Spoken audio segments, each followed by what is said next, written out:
Course school है, paper है हमारा जेंडर स्कूल एंड सोसाइटी। ठीक है, आज हम डिस्कस करेंगे इनइक्वालिटीज़ का टॉपिक हमारा चल रहा है, जिसमें हम डिस्कस करेंगे क्लासरूम के बारे में। हम थोड़ा सा कल बात कर चुके हैं, तो आज हम थोड़ा डिटेल में करेंगे क्लासरूम्स के अंदर क्या क्या इनइक्वालिटीज़ होती हैं। स्कूल हम डिस्कशन कर चुके हैं कि क्या क्या इनइक्वालिटीज़ जो है वो पाई जाती हैं ड्यूरिंग जो है जब हम इनइक्वालिटीज़ जो है वो हमें क्लासरूम में स्कूल प्रोसेस में देखने को क्या क्या मिलता है। ठीक है, टेक्स्ट बुक्स में भी और क्लासरूम में भी। टेक्स्ट बुक के बारे में क्या है कि किस तरह से स्कूल प्रोसेस हो गया, मैनेजमेंट हो गई, या स्ट्रेटजीज कौन कौन सी बनाई जाती हैं, जो ये हमें बताती हैं कि there is a little bit difference between genders inequalities, या there is a lots of difference between gender inequalities.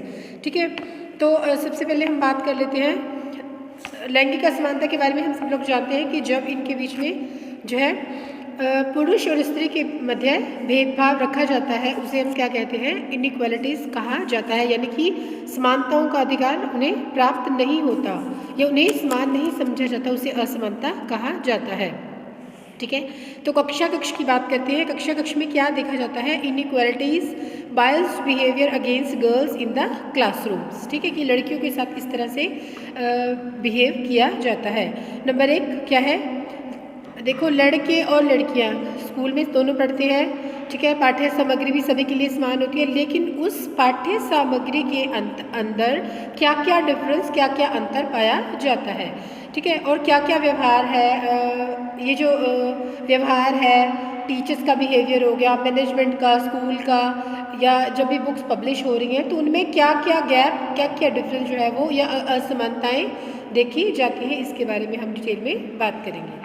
ठीक है, तो ये क्या क्या कहना चाह रहे हैं कि देखिए कहीं ना कहीं जो शिक्षक है उनके अवांछित व्यवहार, ठीक है, और लिंग भेदी व्यवहार की वजह से का शिकार जो है वो किसे होना पड़ता है, बच्चों को होना पड़ता है।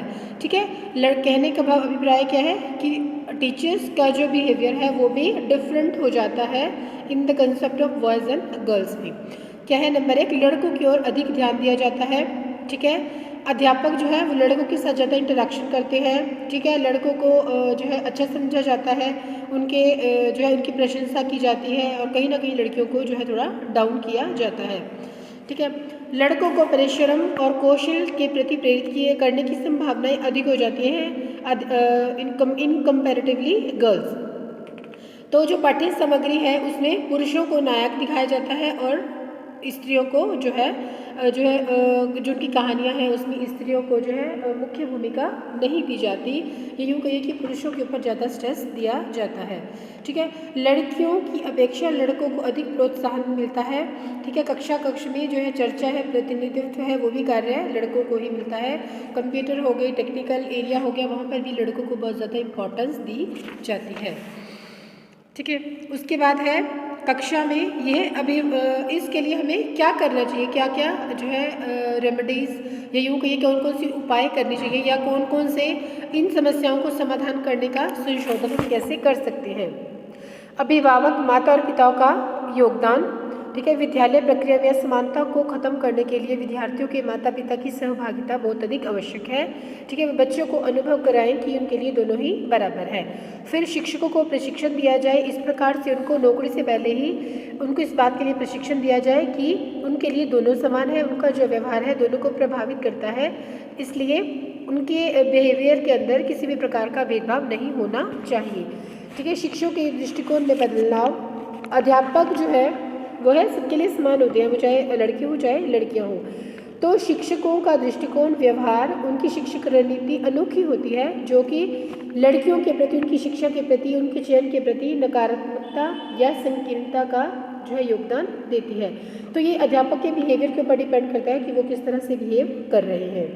विद्यार्थी और शिक्षक के बीच व्यवहार, उनके बीच में जो है बिहेवियर है वो पॉजिटिव होना चाहिए। जो बिहेवियर है वो दृष्टिकोण है वो सकारात्मक होना चाहिए, जिससे कि उन पर समान रूप से ध्यान दिया जा सके, और जो है अपने जिम्मेवारियों का अच्छे से वो पालन पोषण अध्यापक को करना चाहिए। ठीक है, जो कि बच्चों के पॉजिटिव डेवलपमेंट के लिए उनकी हेल्प करे। फिर ग्रुप फॉर्मेशन जब करते हैं तो दोनों समूहों को ठीक है, दोनों इक्वली जो है दोनों को पार्टिसिपेशन करने का अधिकार देना चाहिए, ताकि उनके बीच में किसी प्रकार के भेदभाव पैदा नहीं हो, दोनों की तरफ समान ध्यान दें और दोनों को ही समान अवसर प्रदान करें। ठीक है, नीतियों का निर्माण, नीतियों और मूल्यांकन जो है वो भी इस तरह से बनाई जानी चाहिए कि जो सकारात्मक संदेश को जो है फैलाएं, और जो है दोनों के कार्यक्रम हैं, नीतियां हैं, उन पर लगातार मूल्यांकन उनका ध्यानपूर्वक होना चाहिए। ठीक है, पाठ्य पुस्तकों में सुधार, जो पुरानी बुक्स हैं उनके अंदर चेंज होना चाहिए, इक्वली इंपॉर्टेंस दी जानी चाहिए, चाहे बॉयज़ हो, चाहे वो गर्ल्स हो, लेडीज़ है, फीमेल है, कि कोई भी कैरेक्टर प्ले कर रहे हैं तो किसी की भूमिका को नकारात्मक रूप से नहीं दिखाना चाहिए, पॉजिटिव दिखाएं, ताकि बच्चों के सामने सभी जो है समान रूप से वो अपना विकास जो है अच्छे से कर पाएँ। फिर है comprehensive and systematic approach. Comprehensive अपना जो विचार है, अपना जो लैंगिक समानता को बढ़ावा देने के लिए कानून है, चाहे संसाधन है, उनका आवंटन है, चाहे विकास है, वो भी व्यवस्थित रूप से होना चाहिए, ताकि अपने जो है अपना जो शिक्षा अधिकारी हैं, इकाई हैं, मंत्रालय है, वो इनमें अपना सहयोग प्रदान कर सकें। ठीक है, इस प्रकार से हम क्या देखते हैं कि क्लासरूम के अंदर, क्लास मैनेजमेंट के अंदर, टेक्स्ट बुक्स के अंदर डिफरेंस जो है वो पाया जाता है। अभी बात करते हैं, थोड़ा सा और देख लेते हैं कि हमने क्या करना है, किस तरह से इनको ख़त्म करना है। अब देखते हैं हम लोग, नेक्स्ट है what is the meaning of student teacher interaction. अब इनके बीच में भी इंटरेक्शन होगी, अध्यापक के बीच में भी और टीचर्स के बीच में भी। तो ये किस तरह की इनइक्वालिटीज़ को शो करता है और किस तरह से हम इन इनइक्वालिटीज़ को ख़त्म कर सकते हैं। ठीक है, student teacher interaction and gender inequalities. ठीक है, जो टीचर्स है, अध्यापक है, वो अपने दृष्टिकोण का बदलाव करें, यानी कि उनका जो डिफरेंस है एटीट्यूड के अंदर, वो हमें दिखाई देना चाहिए। रूढ़िवादी होना चाहिए, रूढ़िवादी नहीं होना चाहिए, उनको टीचर्स को ओपन माइंडेड होना चाहिए, उनका जो दृष्टिकोण है वो सकारात्मक रहे और भेदभावपूर्ण रहे, जिससे कि बच्चे अपनी पर्सनैलिटी का अच्छे से विकास कर पाएँ। फिर है परिवर्तनीय व्यवहार। ठीक है, आमतौर पर देखा जाता है कि शिक्षक का जो व्यवहार है वो भिन्न होता है। ठीक है, लिंग के प्रति, लिंग के आधार पर भिन्न भिन्न हो जाता है।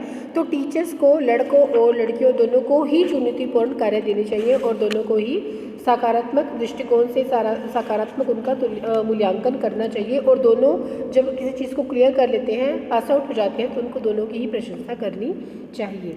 फिर है विभिन्न भूमिकाओं व कार्यों को सौंपना। अभी क्या है, बच्चों को डिफरेंट जो है किसी भी एक्ट में कहीं पर भी पार्टिसिपेट कर रहे हैं, तो उनको जो उनकी रोल प्ले करना है या किसी भूमिका को परफॉर्म करना है, तो उनको डिफरेंट रोल्स देने चाहिए और उनका महत्व भी उनको समझाना चाहिए, ताकि बच्चे जो है कल को जब वो बड़े हों, कल को उनका विवाह हो, शादी हो, किसी जॉब में जाएँ, कोई भी काम करें, सोशली जब समाज में अपनी पर्सनैलिटी को दिखाएँ, तो वो इक्वली जो है सबके साथ बिहेवियर कर पाएँ। ऐसे नहीं कि उनके मन के अंदर भेदभाव बना रहे। ठीक है, उसके बाद बात करते हैं लेस अटेंशन। यह पाया जाता है कि विद्यालय में प्रवेश के बाद लड़कियां उपलब्धि के लगभग हर माप पर लड़कों के समान उनसे बेहतर प्रदर्शन करती हैं।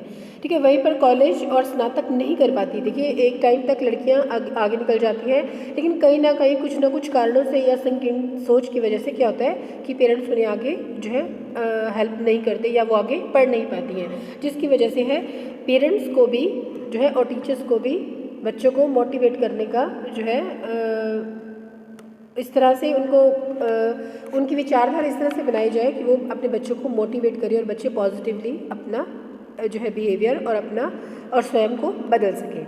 ठीक है, लड़कियों का समाजीकरण। अब है सोशलाइजेशन ऑफ गर्ल। ठीक है, शिक्षक लड़कियों का समाजीकरण एक आदर्श स्त्री के रूप में करते हैं, उनको साफ सुथरा शांत रहने के लिए सराहा जाता है, जबकि लड़कियों को इन गुणों के साथ साथ जो है ओपन माइंडेड, ठीक है, इंडिपेंडेंट होने का भी उनको श्रेय देना चाहिए कि आपके अंदर सेल्फ कॉन्फिडेंस बढ़े और अपने आप को एक जो है अच्छे स्टेज पर वो रख सकें। ठीक है, अपने नज़रों में खुद के लिए अच्छा उनका एक इमेज हो, तो टीचर्स इस चीज़ के लिए उनको इनकरेज करते रहें। फिर स्पेशल सर्विसेज है, एजुकेशन है। स्पेशल सर्विसेज और एजुकेशन में सभी को इक्वली जो है पार्टिसिपेशन करने का, गवर्नमेंट को सबको इक्वली पार्टिसिपेशन करने का जो है प्रावधान होना चाहिए, ताकि दोनों के दोनों